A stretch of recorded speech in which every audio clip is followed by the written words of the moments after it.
This is not what I set in a goal to do. I never knew I was going to live in the Caribbean. I didn't realize my husband was going to be a Rasta drummer, fisherman, who his goal, like the thing he wants most in life is for everyone to feel peaceful.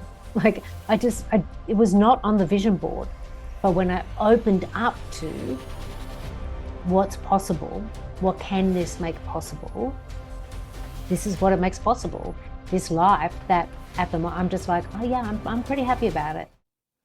Welcome to Life by Design, where we explore what it means to grow intentionally in a world that wants you to stay on your default settings. I'm your host, Kate Vandenboss, and I'm going deeper with Debra Driscoll. Today, we're getting practical about something that usually gets treated as mystical: intuition.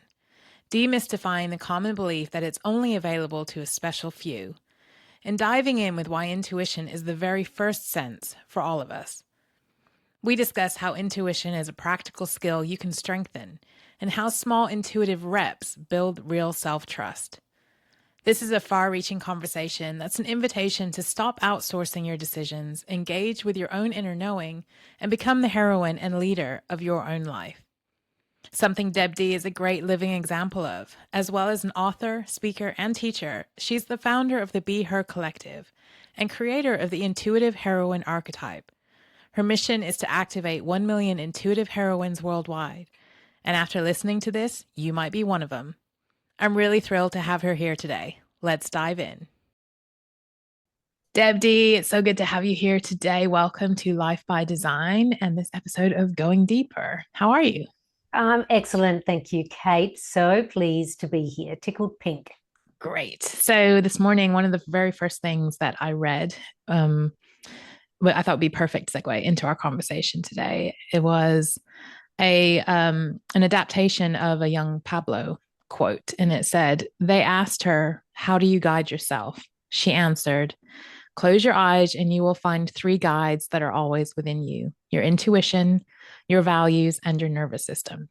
Feel their truth and it will make the way forward very clear. You have to trust that no one knows you better than you do.'" Mm. Isn't that beautiful? Mm. So That is intuition, beautiful. intuition, one of those top 3 things. What does intuition mean for you, and how is your interpretation of it different than most people are seeing in the mainstream? Mm. I like to share that our intuition is our first sense. So it's not our sixth sense, which, it got popularity around the sixth. Like we've always said, I've got the sixth sense about that. But, thanks, Bruce, with an amazing film, which I really did enjoy. But it's not our sixth sense. It's our first sense. So our intuition comes online the moment we're born. You take your breath, your intuition comes online. It's a part of who we are. It's our inner guidance system. And I also like to share that your intuition is the voice of you, like the unfiltered voice of you. And it's the truth, because it's impossible for your intuition to lie to you. So it's this voice or knowing that we have as humans, which is actually a part of us. It's how we're made. It's our inner guidance system. And when we can start to work with it as our guidance system, as a part of us, then it really helps to open up not only all the other senses, but so much that is possible for this complicated I'm human hanging out on Earth right now. I mean, there's one thing that I love how you talk about intuition, and this is kind of the first thread that I'd love to pull out with you, is the concept that intuition's a gift, right? And we hear a lot of trust your intuition, listen to your intuition, tap into your intuition. She's intuitive, he's intuitive, that was an intuitive hit. And it's packaged as it's, one, not for everybody, and 2, it's a gift for those that are gifted with this intuitive insight. How do you see it differently? Well, like I've said, we all have it. We're all intuitive by design. So what can happen is we can turn down the volume. We can choose to deny it. So for someone maybe walking around feeling like, but I don't feel intuitive. And it's like, but you are, it's there. And it's something that you can work with. Like you can strengthen your intuition. Like, that's what I've been doing for years. And that's also what I teach. Because I say, I can't teach you to be intuitive because you already are. What I teach, or what I guide and support women to do, is to understand, how do I know it? How can I access it? How can it become my guide? Like, that's the work that I do. I don't make anyone intuitive. But when we do work with our intuition, it can get stronger, and you can work through the senses, through all of the clairs of your intuition, which I can talk about if people want to know, what's she talking about? What's Claire? I thought her name was Deb. We can work with our intuition in all the ways that it communicates and works with us to strengthen it, to sharpen it, to have it be more clear. And that's what happens for some people who then move on to become readers or a channel or call themselves psychic. They're not different than anybody else walking earth right now. It's just that they worked it. They worked that intuitive muscle, and it got strong.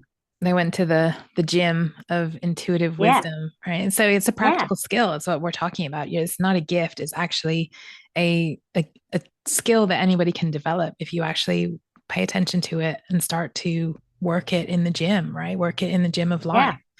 And getting out there. And it's literally the gym. Yeah, like I say to people, I give people intuitive reps. So it's the same as if you go to a personal trainer who says you're going to do this many bicep curls and this many lunges or whatever. Like, I do the same. I give people intuitive reps so they can start to work the muscle, because it is practical. So you have to practically use it. And so when we're talking about intuition, talk about the clairs, like you've mentioned it. What are the different, if we're thinking like the different forms that it comes in, what does that look like? Yeah. And so it goes back to what I was saying about your intuition being your first sense. So your intuition is going to work through your senses, what you can touch, what you can see, what you can hear, and also what you can smell and taste. This is how our intuition communicates with us. So the clairs, there's a clair for all of the senses, but there's 4 dominant clairs. And when I say clair, that is the French word for clear.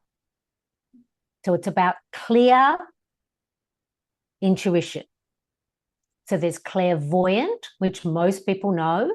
Clairvoyant is clear vision. Clairaudient, clear hearing or listening. Clairsentient, which is clear feeling. And claircognizance, which is clear knowing or thinking. They're the 4 dominant clairs. And we all actually have all of the clairs. But what happens is we end up with one of them that's like the front runner, where the muscle is the strongest. And for most people, not all, but for most people, that's clairsentience, which is that clear sensing through the body. And that's where you go, oh, I got chills, or oh, I felt that in my gut. I just had a knowing in my gut that was the right thing to do. That is clairsentience. And the reason it's the strongest for most people is because your biggest intuitive tool is your physical body. And that's why it's often the one that people have either consciously or unconsciously developed for themselves. But we can develop all of them. That's a perfect kind of segue into, with it also being the one that you can trust the least in a way, because it has no evidence in a way. It's a feeling versus, if clairvoyant, you see something, clairaudient, you hear something, or if something changes in your hearing. But a feeling, it's an interesting kind of take on that, is that it's the easiest to misinterpret. Right? Was it the air changed in the room, which is why I got chills?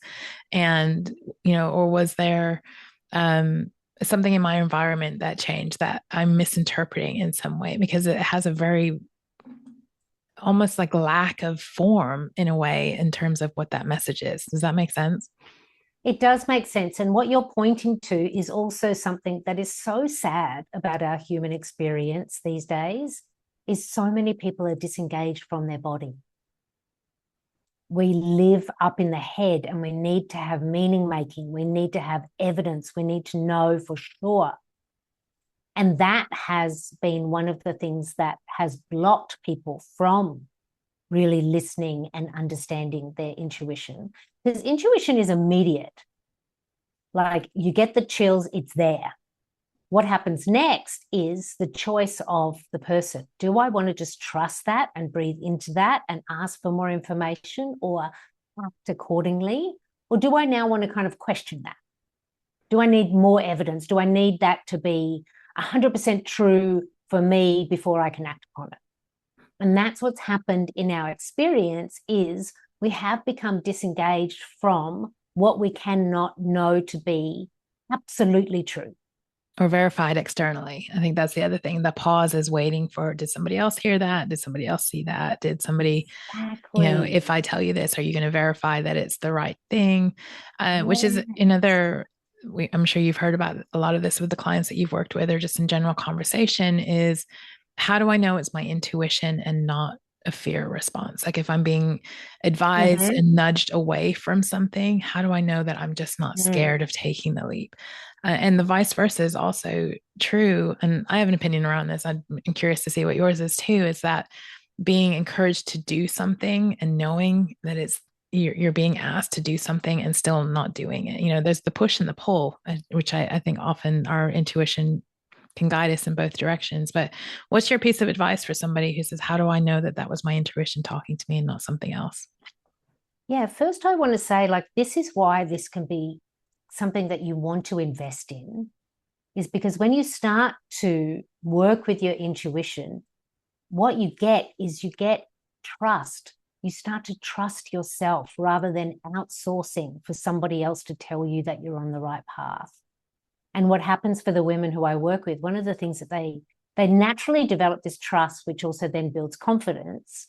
But then what also happens is they say, wow, I'm making decisions much quicker, because they're making decisions based on what they know is good for them rather than outsourcing their decisions. And so when we want to start to work with it, how do we know? And how you can know is intuition is immediate and it will repeat and it will feel clear and supportive. The message coming through, you may have to ask for some clarification. But when it's fear, it will tighten the body or it'll shorten the breath. Whereas intuition will never do that because, again, intuition is our inner guidance system. It's always guiding us to what is good for us. And it's always giving us information so that we can move forward in the direction that we want to go. Whether that's something that we're really conscious of planning in our life or something that we don't even know is further down our path. But intuition will be clear, immediate, and if need be, intuition will repeat. But it will not start ranting and raving at you. Whereas anxiety and fear or doubt will. It'll start with meaning making and storytelling and go down a narrative. Oh, well, if you do that, then that might happen, or that person might not approve, or da-da-da-da-da-da-da-da-da-da. Like, I'll give you an example. So, I don't know, I'm going to guess it's probably close to 3 years ago now. I'm walking the beach. I live here on the island of Tobago, and I'm pretty happy about it, I must say, which means most mornings I'm down the beach, walking the beach. I take a salt bath. And one morning I'm walking the beach, just, living my best life, not really thinking about anything. There's a clue, my friends. When we give space for our intuition, it has space to communicate with us. I'm just walking the beach and then I hear clearly, claircognizance and clairaudience working together. I hear clearly, stop offering card readings. And that was it. That was the message. See how clear it is? Stop offering card readings. Now, for me, I dropped in. It was clear. It was immediate. My response was, why? Why would I want to do that? Like, I've been reading cards for 30 years. I love it. I get great results for people. It's an absolute joy for me. It's a revenue source in my business. Why would I want to do that? So I could have gone down the road of but that's a risk. Am I going to miss out on money? But I don't get to do that anymore, and I love it. I could have gone down that road, but instead I opened up and I said, I'm curious about that. Can you send me some more information? And I tell you what I got, Kate. I got stop offering card readings. And I was like, do I have to repeat myself? Do I have to tell you again? Just stop offering card readings. And then what I did is I didn't go home and go into my calendar and delete the offering. You get to play with, communicate with, and co-create with your intuition, because we need our nervous system to come on board. We need it to actually work with our life. So I just allowed it to sit with me for a few days. What would it mean for me if I stopped offering card readings? What would that mean? And I opened up with curiosity. And what I received was this. What I'm being guided to is a deeper, longer engagement with the women I work with. Because a card reading is an amazing moment. And then it's ended. Yeah. And that's actually a point that I was going to say as well, is that it doesn't always mean that it's what you think you want in the time, in the moment. And so if you're getting an intuitive hit to do something, change something, move in a direction, make a decision, make a call, make that text, there is often this why? Because it's not on your mind. It might not be something that you think you have been thinking about or even want to do. And for me, there's just this insistence of knowing that it's the right thing to do. And I think that for me, it doesn't have to be what I want to do or what makes me happy and comfortable, but feels like the right thing to do at the time. And it's almost like this resignation of, okay, you're right. I got the instructions. And like you said, it doesn't mean you have to go and immediately change everything in your life, but sit with it and almost in a way as well, explore, what is my resistance to this? Like, what is the story that I have around continuing to do that? What is the story that I'm telling myself about why doing card readings is so important to who I am, where I'm going? And opening up to that curiosity. Yeah. And a great question is, what does this make possible? Because I think we can also find ourselves going towards, why am I resisting this? Why am I saying no to this? I say add the yes and. Like allow it to bring you forward. Okay, so what's possible for me if I don't offer card readings anymore? What does that open up for me? And then what I found in there was I had this desire for longer engagement with women, to take them through a fuller transformation. Because in a card reading, I could see what was possible for the woman, but it was going to take 3 to 6 months for that to actually manifest and be co-created for her. And I was like, I can be the person who is with the woman, helping and supporting and guiding that transformation. I was actually doing myself a disservice by staying where I had been for many years. It was inviting me to expand. Yes, that tendency to want to cling, right? I've built this and I need to cling with it. And it's like white knuckling it to, if I let this go, then does that mean that I've basically built everything that I've worked for was for nothing because I'm just letting it go? Or, again, being open to changing the path of business and seeing it as an advancement forward instead of a collapsing and a failure of what you've built. It's right? It's both things. You built that and. So talk about the path that led you here. What is the meandering, I'm sure, path that led you to the island of Tobago, where you're currently sitting today? I mean, I'll tell the story of how I literally got here the first time, because it is an intuitive story and it has everything to do with my clairvoyance. So in 2018, I had already decided I was going to take some weeks away to spend time writing my first book. And I spent the whole of 2018 writing my book. It was my mission for the year, but I knew that I wanted to take some time away from New York City, some dedicated writing time. And I had a really good friend, who's still a really good friend. Her name's Tammy, and she was working on a long-term project here in Trinidad and Tobago. And so I added the dots. I was like, New York City can be cold in the winter, early spring. My friend Tammy is down in the Caribbean where it's going to be warm at the ocean. I'm going there. I'm going to go visit my friend. So the plan was set. In April of 2018, I was going to come to Trinidad to see Tammy. We were going to have some time together, and then I was going to go away for 3 weeks to sit by the sea and write. The February of that year, I wake up one morning and I've had a very clear dream, which to me I took note of because I'm not one of those people who always remembers my dreams. But this was really clear. And in the dream, I was at my writing spot in the Caribbean. It was a beautiful veranda that overlooked a body of water, and there was fishing boats and pelicans. I could see it clearly. And I woke up and I knew it to be my writing spot. So I was like, okay, thanks, intuition. Thank you, clairvoyance, for showing me what it looks like. What's the potential for my trip to Trinidad? So it was a Saturday morning. I didn't have to go to work. So I start Googling places to stay in Trinidad and, flicking through what Google brings up. And then I get to this one post and it's got little thumbnail pictures. And one of those pictures looks a lot like that veranda I've seen in my dream. So I'm like, okay, all right, here's another clue. So I click on that. It's a guest house. So I'm like, okay, so maybe this is a spot. I email them and say, I'm coming to Trinidad in these dates. Do you have availability? I'd love to stay with you. They email back within the hour and say, we do have availability for those dates. We would love to welcome you, but we are not on the island of Trinidad. We're on the island of Tobago. And so that's when I stopped and took a breath, because this is where I'm like, hold on a minute, that wasn't my plan. Intuition is rerouting my inner guidance system. The GPS is saying, don't turn left, turn right. And I didn't act immediately. I sat with it for the day because I was like, okay, so I'm going to go to an island that I wasn't intending to go to. It's a very small island. I will know no one there.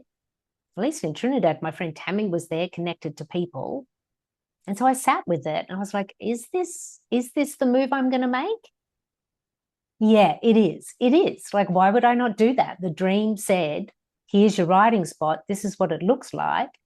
And so by the end of that day, I emailed them back and said, I would like to book a room for these dates. Thank you very much.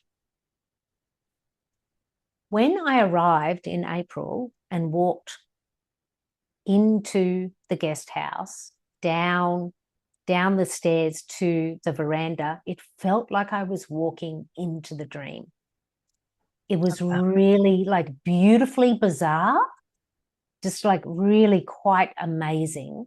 And I was like, I don't know why, but I have been guided to be exactly here on this veranda. And it was from that veranda, not only in that trip, but in future trips in 2018, I wrote the entire book from that veranda. And it was also from that veranda where I first saw my now husband, Smokey. Oh, love a good romantic story. I know. She thought she was writing a book, and she was, but she was also going to fall in love. Oh, what a beautiful story. And yeah, I mean, chills. I got lots of chills on that one. And so that's the thing, is it doesn't feel almost like deja vu. It's just normal. I think would that be fair to say? It's like, it's not a case of, oh, I think I've been here before. It's the sense of, I'm supposed to be here. This is where I am meant to be. There's like a clear clarity to it, but also I don't want to minimize how magical following your intuition can be. It does open up to the mystical and the magical. And I think this is where the narrative got a little bit twisted along the way. And so the story of it being, it's the connection to the magic, it's the connection to the universe. Yes, it is. Well, let's talk about that. Let's talk about the history of ancient intuitive wisdom and how the narrative was twisted around it, and potentially some of the reasons why, and how we're unpacking and unraveling that narrative today. Yeah. I mean, humans have always been intuitive. And I think, I don't know because I don't have a clear memory of it, but I'm imagining that it was normal and that there were some people in communities or tribes or clans that did develop their intuition more, that became the leaders, the seers, the guides within communities. Like, I think that's always been a part of it.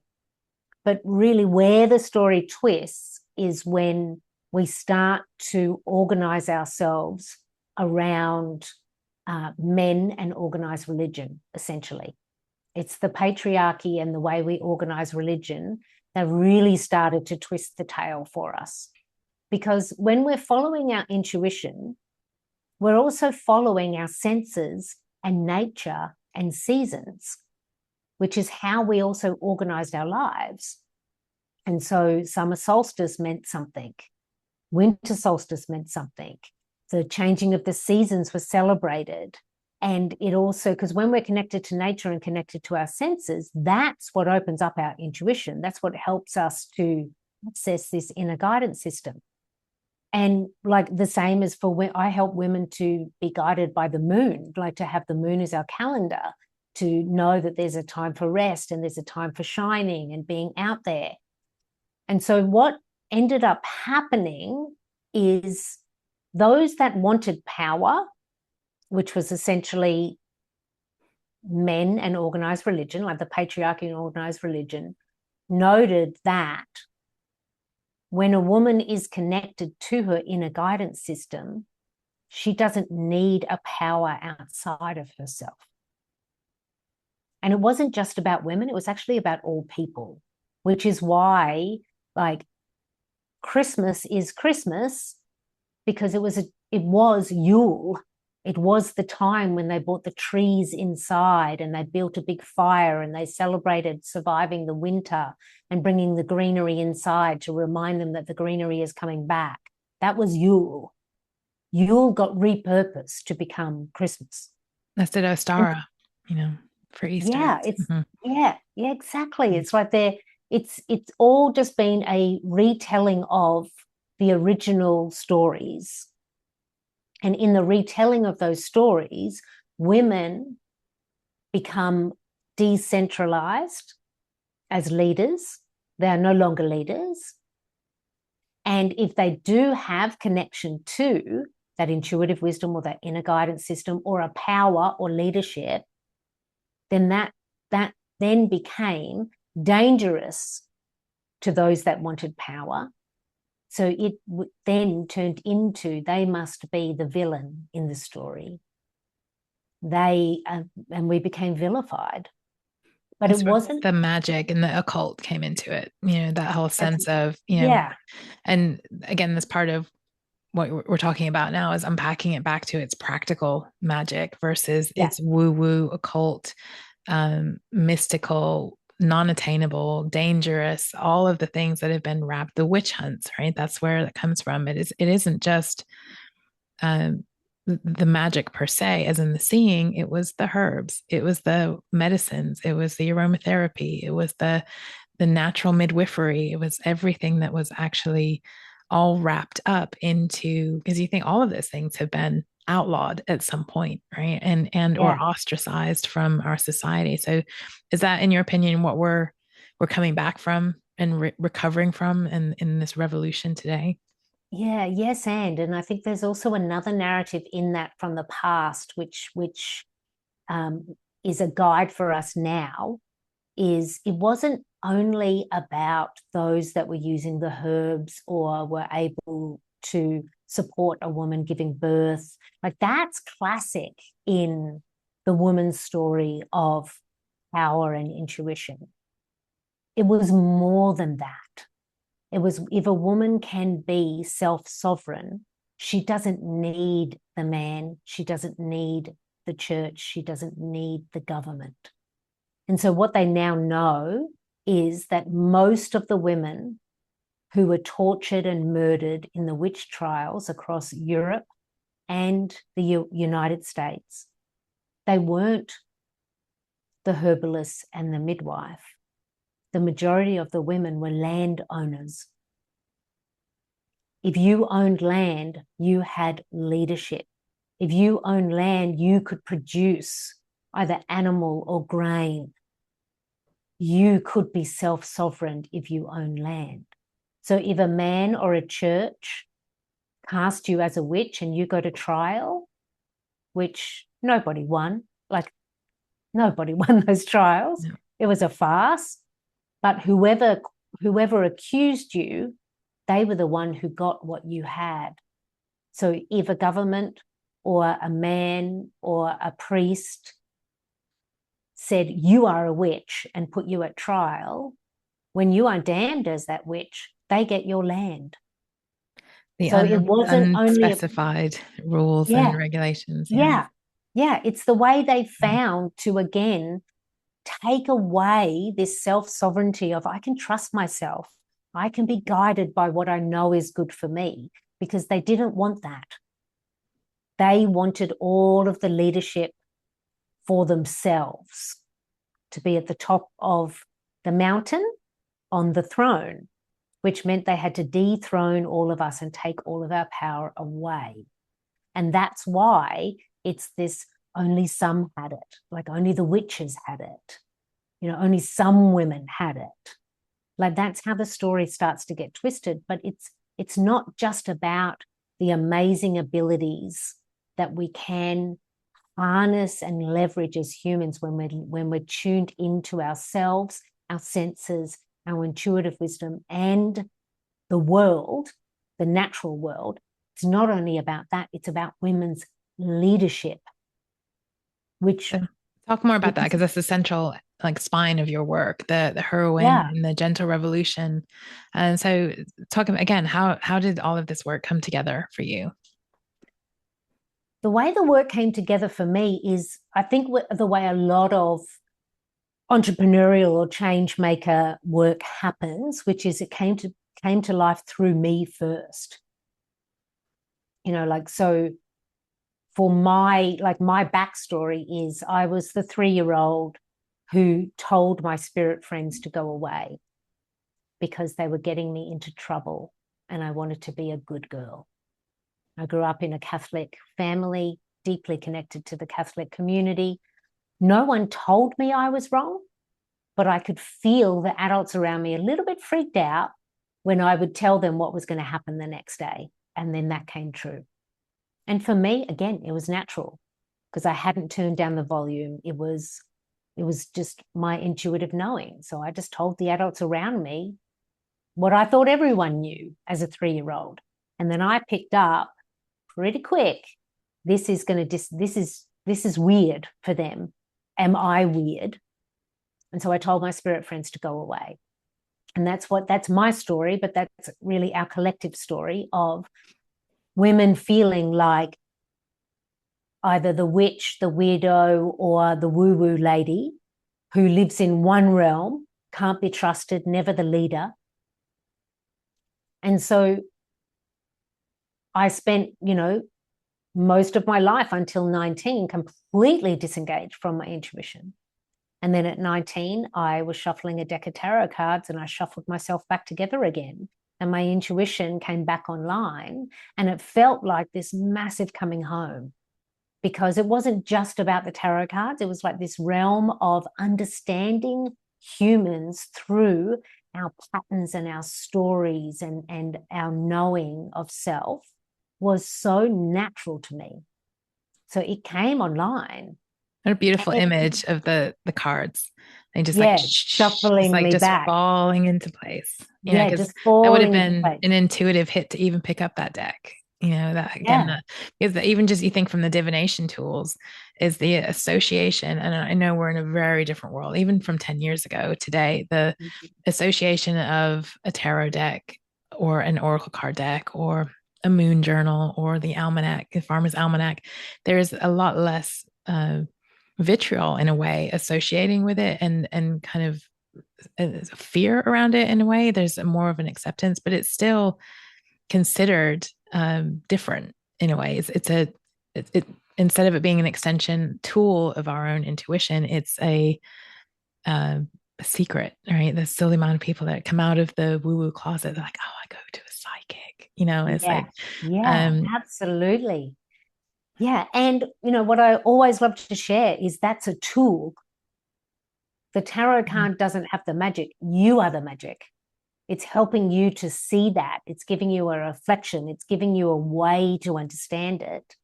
It's not that the cards are magical, because tarot was originally created as a self-reflective tool. That's what all of these tools are, whether it's meditation or a moon circle or cards or your pendulum. It's tools that we use to access intuitive wisdom. Do you find it fascinating that it's not even a well-known fact that tarot cards actually created and is what based on our playing card deck is now, that people have sat and played for centuries and nobody actually really thinks about the connection back to where that imagery and where that deck came from. Yeah, and that's because of the twisting of the narrative, because the tarot became, like for a lot of people, if you were to close your eyes now and think of a psychic reader or a tarot reader, we come up with these archetypal images of, the darkened room and the incense, and maybe she's got some kind of headgear on. Is there a crystal ball there?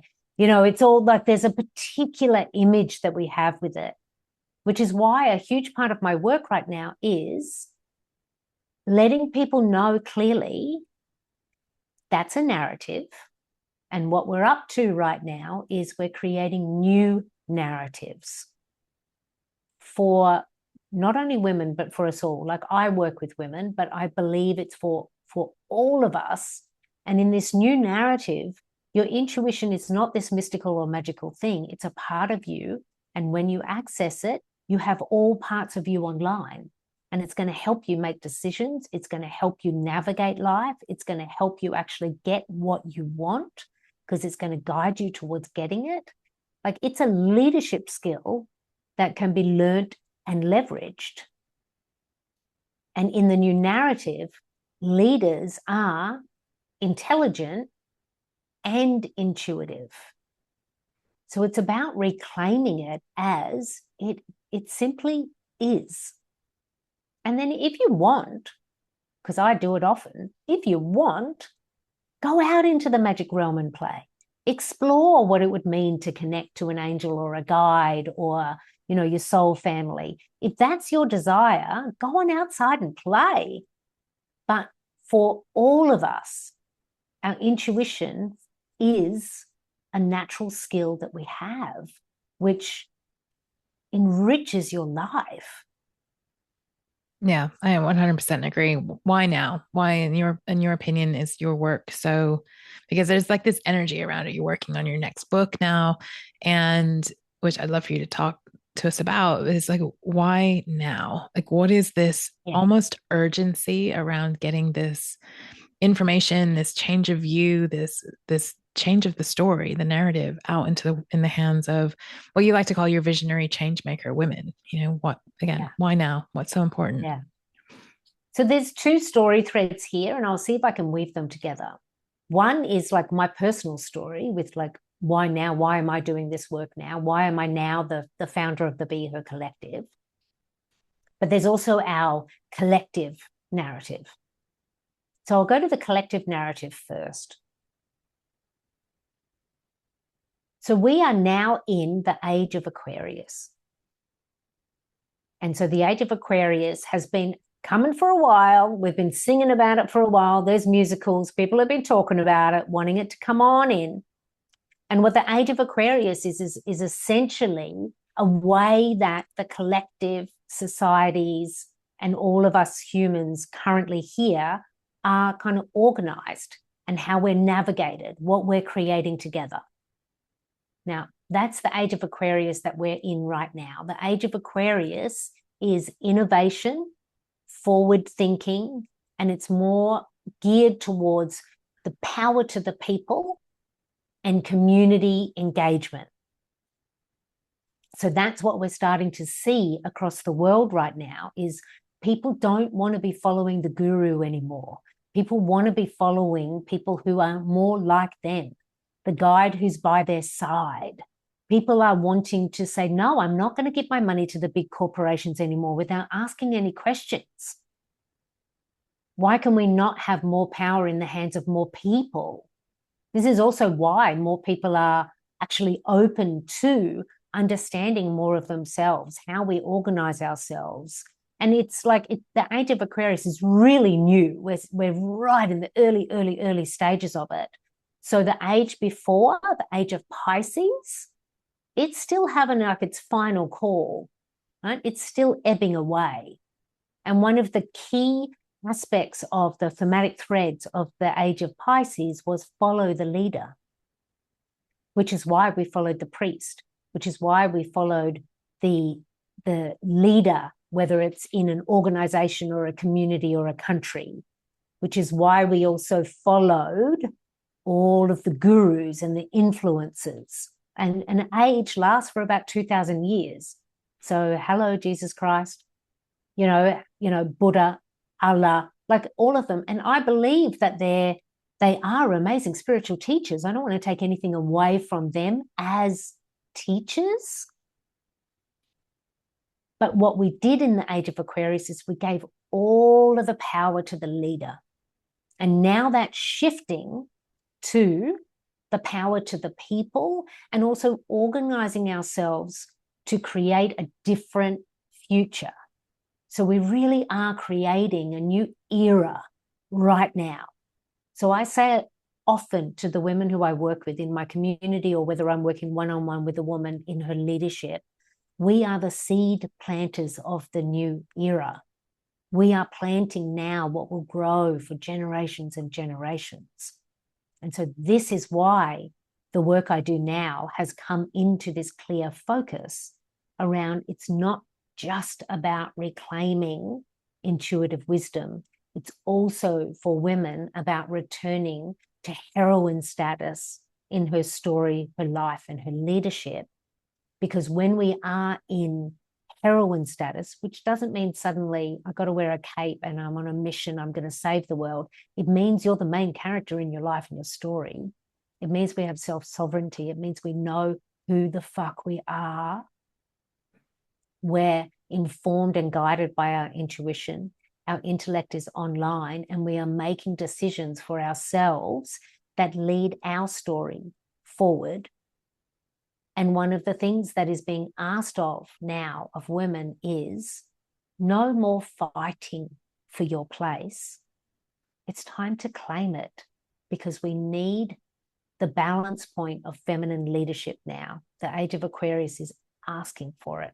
And if you look out the window, you can see across the world, no matter where you are in the world, we need divine feminine energy now to balance out the overextension of the masculine. And I believe that's an important point, right? Is that what you're saying is it's not women stepping into the masculine role of leadership. It's actually changing the leadership role to be more feminine in its scope. And one thing you're talking about, again, I think it's an important point to make too, is that this hesitancy to go first, because again, as a communal being, women want our tribal, right? We want our group to come with us. So we're again stepping into this, and there's this hesitancy to go first, because what if they don't come with me? But it almost for me is like an echo of being ostracized from the tribe, right? Which is where we go right back to the time of the witch trials of being, that meant your survival, that meant your food, that meant your access to safety and community, and all of the things that were important to those women was taken away if they didn't conform. And so it's again unpacking the conformity mentality and realizing actually I'm, like you talk about, self-sovereign within, and that means starting to walk, and either people will walk with me, or on my path I will find others that will be joining me. It isn't a case of heading out into the world as an isolationist and spending the rest of your life in the wilderness. No. And there's something that I believe which may ruffle some feathers with some people, but I'm going to say it. I don't believe we're looking to and building towards a return to the matriarch. I don't believe that that's what we are being asked to create now. It's not a return to the matriarch. We're creating a new narrative where it's a balance of the feminine and the masculine. And what we need at this stage is more divine feminine, because we're overbalanced with the masculine. And what I believe we're creating is what we're seeing in gender identification, which is fluid, non-binary. Like there's been these people who have actually been the trailblazers in how they've been turning up in what we've been seeding. But for at the moment, what we need is for women to come into self-leadership first. So one of the ways that I work is, I mean, obviously I'm guided by my intuition, and I'm teaching other women to go into the magic gym, work the muscles, start to balance intellect and intuition, because I say you're guided by intuition, grounded in strategy. This is how you bring your vision into a mission and make the change. But one of the other things that I do is I am a clear channel. And so when I receive information which is not from my intuition, it is from Sage and the Blue family. So Sage is my son who passed away 13 years ago.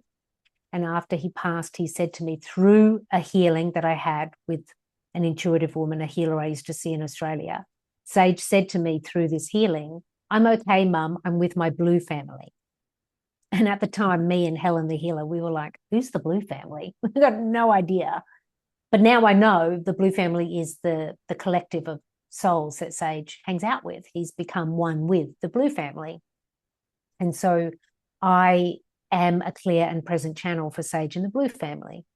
And just this year, because it took me a few years to get jiggy with it, I will say I had a lot of fear about it. Like it's a whole story in itself for me to surrender into being the clear and present channel for Sage and the Blue family. Anytime I channel them down, they are all about women's leadership. They're like, intuition, that's great. That's great. We need the intuition turned on, turn the tap on, but that's not the point. That's not the point. That's just a part of how you're going to fuel yourself, because they literally say to me, we really like it when you talk about women's leadership. We want you doing that more. And what they've shown me is, rather than the patriarchal posturing of leadership, thinking I have to be the leader of or the leader over, it's about knowing yourself as a leader, leading your life. So what they've shown me a couple of times is what they desire women to do is just to step into their own leadership, to know that they are the leader of their life, which is why the heroine status is important. Because being a heroine means knowing yourself, making decisions that are good for you. And as women, we will naturally make decisions that are good for us and the community, because that's what the feminine does. But what they're showing is it's not about figuring out what am I a leader of, it's about becoming the leader that you are. Yeah, that's a beautiful distinction and very easy to, it's almost again like the intuition will come online when you focus on that, right? That's what you're waking up every day asking yourself, not how can I trust my intuition more today, is how can I show up even more as my self-sovereign heroine of my own life. Yeah. And the intuition is what brings in the answers to that question. Exactly. I love that. They work beautifully together. And what Sage and the Blue family have also shown me is, because of the twisty narrative of intuition becoming this mystical, magical, it's dangerous, it could get you in trouble, you could be burnt at the stake. Because of that, it means for women, one of our power sources has been just coming through in just sips. So they've shown it to me as like intuition is water. It's what hydrates us. It's what keeps everything running. And they've said women have been running the race, literally for generations, running the race in just taking little sips of water when it felt like it was allowed, rather than hydrating along the way. And so that's why they say that's why reclaiming intuitive wisdom is really important. Not only is it your guide, it's going to help you with unfolding the path, but it's also going to ensure that as humans, we're fully fueled, that we have enough water, because water is life. And so that's what they're guiding towards. They're just like, get the tap running, get yourself feeling better. And then they literally showed me, they were like, step out into the meadow and know yourself to be. Understand that you are a leader. And then once you are connected to your leadership, you will be led to what is next, rather than from the head thinking, what am I going to do? What's my purpose in life? Which is that kind of human trip up question that we have all the time, right? Am I in my purpose? Have I found my calling? You know, what they're showing me is enough of that head talk. Come back into knowing self, anchor into, I'm a human right now. I'm in my meat suit. I've got to work with my nervous system. I've got to look after myself. I'm intelligent and I'm intuitive. Step forward as a leader. And then from there, you will be led to your part to play in this new era. And also the confidence comes from overcoming. And I think a lot of people seem to forget that fact is we become confident when we do something over and over, and we are confident that we can now do it this time. So that trusting of intuition, that stepping into that leadership, the confidence isn't there before you step. The confidence comes from stepping and realizing, oh, I did it. Yay me. Yeah. I'm going to take a bigger step. Now I'm confident that I can now. And also, I love that imagery too of, again, stepping out into the field and leading in a different way, because when you actually think about, I'm surrounded by other women doing the same thing.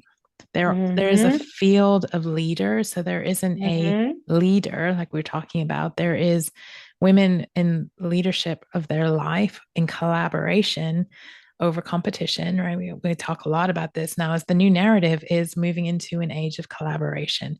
Absolutely. But there's, I think we talked recently about this, and the analogy that I love to use is a forest of trees. Every tree is responsible for its own health, but its health impacts the health of those around it. So that interdependence. Yeah, it's beautiful. I love that kind of sense of, from a leadership perspective, when we talk about when your own roots run deep and you know who you are, you know what's important to you, you're able to have your own healthy, clear boundaries around, well, this works for me, this doesn't work for me. Lack of judgment on others around you. It's just, this is me. You do you, I'm going to do me. The forest then starts to gather together to support each other, and because everybody's taking care of themselves. And I love that imagery moving forward again, like a very powerful wall of energy into the new world. Yeah. And it's an image that I've seen more than once. So when I started channeling Sage and the Blue Family, like literally the first time I channeled them live in a Zoom room with other women, they showed me women walking out into a meadow, like an open meadow at spring, where beautiful spring flowers are there. And all of the women had their own place in the meadow, but we're all facing the same direction. But we all had our own place in the meadow. But before that, before I started Sage and the Blue Family Adventures, this would be about 18 months ago now, I was laying down on a yoga mat underneath the mango tree here, because just outside my office is the most amazing mango tree, which is in bloom right now, delicious. And one of the things I like to do when I just need like a moment, or I'm trying to just gather myself or tune into something, is I take the yoga mat out and I lay down underneath the yoga tree and I just literally ground and breathe. And at the time, I was just about to step into a whole week engagement of an intuition summit that I held at the beginning of 2025. And it was such a big job, and it was so much more than I thought it was going to be. And, at the end of the day, it was outrageously successful, but also intensely stressful. And the day before it, like day one of the summit, I'm underneath the mango tree, literally saying to myself, why the fuck do you do these big things, Debra? Why do you put yourself in these really stressful situations? This was really big. Why did you feel that you could take this on? And I was like, and just breathe, just breathe.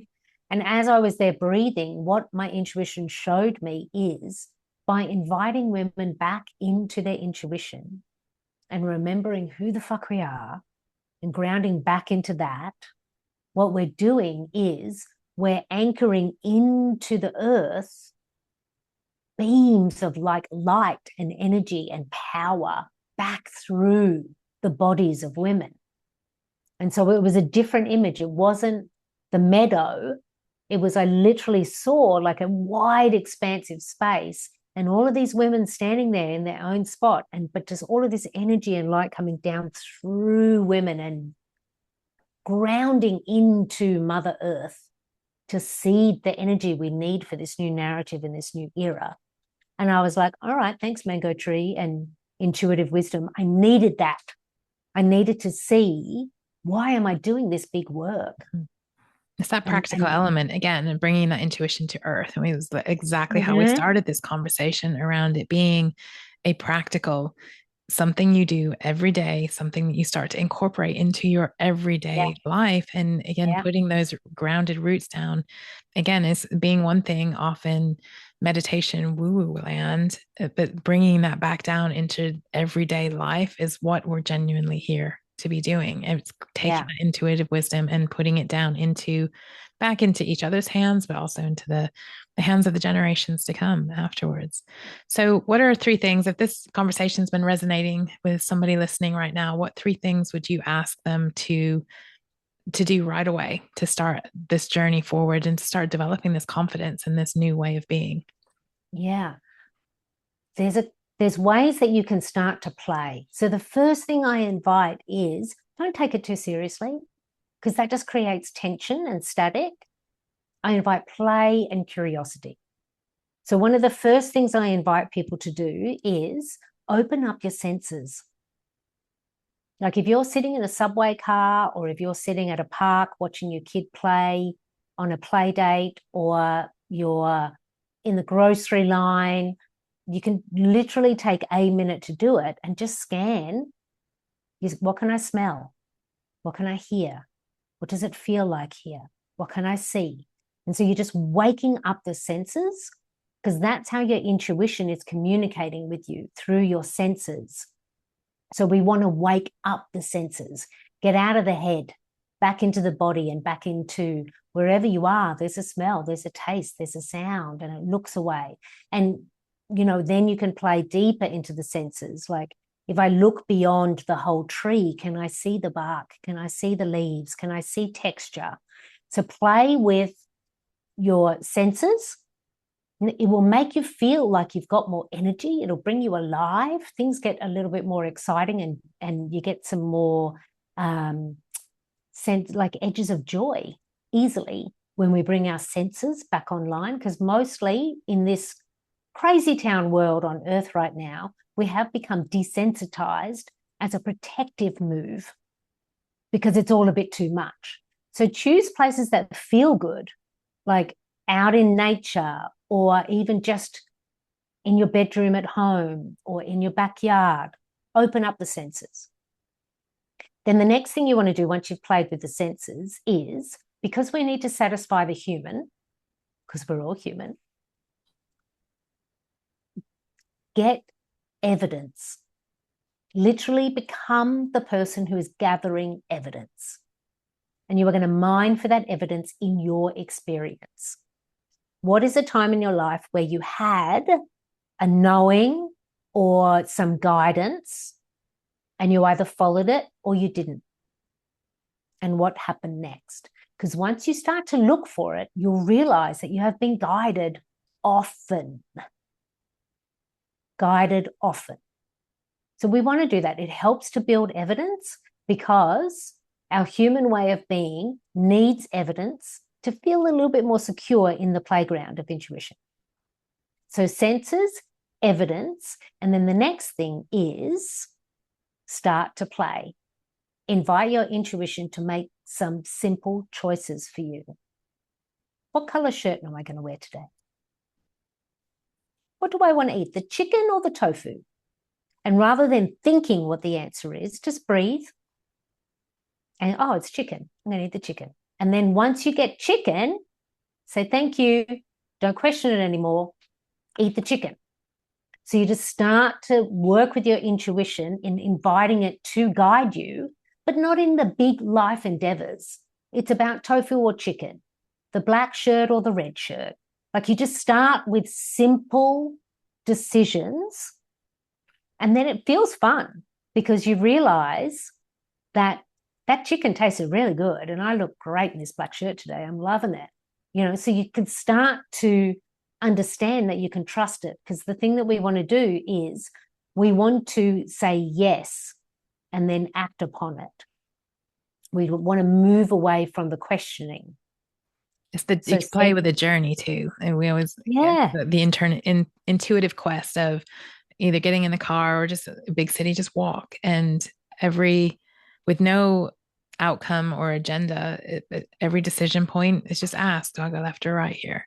Do I look up? Do I look down? Do I stop? Do I walk faster? Do I walk? And just spending a day, an afternoon, a couple hours, just actually playing and seeing. So when I'm driving, if I am playing with this, I'll pay attention to the brown signs, which are showing you like that there's something historical or there's a big something to go see. And it's just going off the track to actually just explore and say, well, what is this? And curious, that sign might be there all the time, but until you actually stop and pay attention to it and do something at that point, to go and just explore what that magic is. You might meet the love of your life standing on the veranda in Tobago.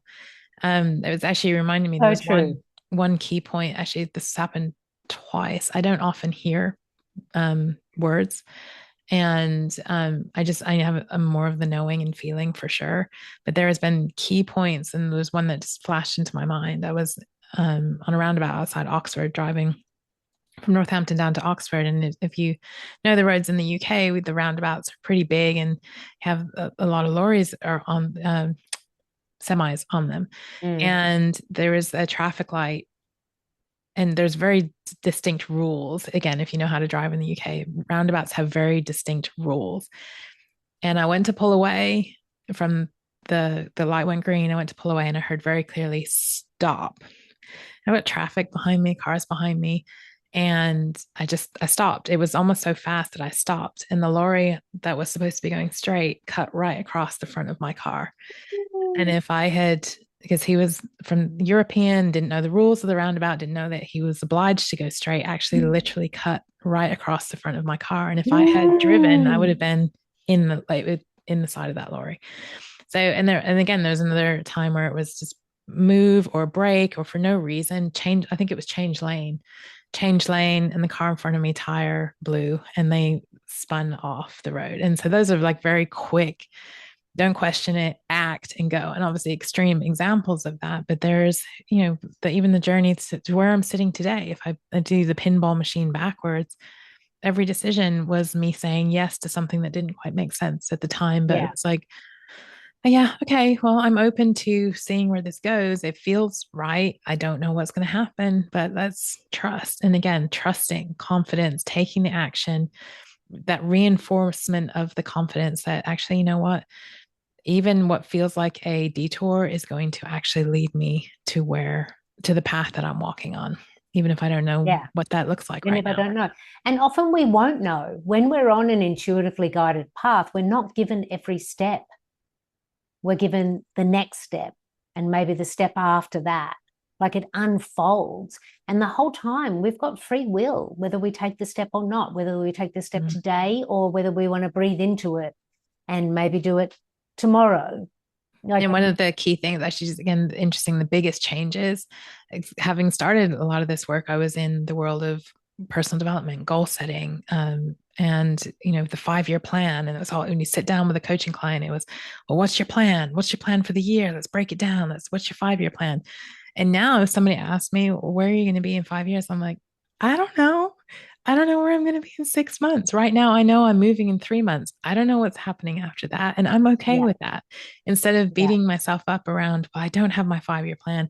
I don't have my business trajectory. I don't know how much money I need to make every month. It's like, I'm okay with that because I'm actually having a lot more fun not having those things hanging above me.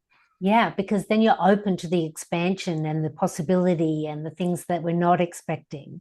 I'm the same. Like my business is run by the moon. I set intentions at new moon. What am I going to do this lunar cycle? What is my focus for my business? What feels good? What do I need? And sometimes that's guided by what do I want to do? Sometimes it's guided by what money am I making this month? Like it's also practical again. And I also work in the seasons. Like what am I doing this season? Some people say quarters. I say, what am I doing this season? Like, we're just stepping into the summer season. What does the summer season mean for me? And I think also we can have this bigger vision of where we want to go. We can hold that. We can invite that to come into clarity for us, which is where your clairs also work, which is why you open up your senses, because we want to, because it can start by simply listening and building the trust and the play and the dynamic with it. And then it gets to where you and I are, Kate, which is like we are living in intuitively guided and inspired lives, which are very practical, which is getting the job done, which is making projects work, making money, supporting people. It's not. We're still living on an earthly plane. We're still living here, making stuff happen. It's just that we're hydrated. Right. Yes. The tap's I love on, that. The tap right? is on. We're hydrated.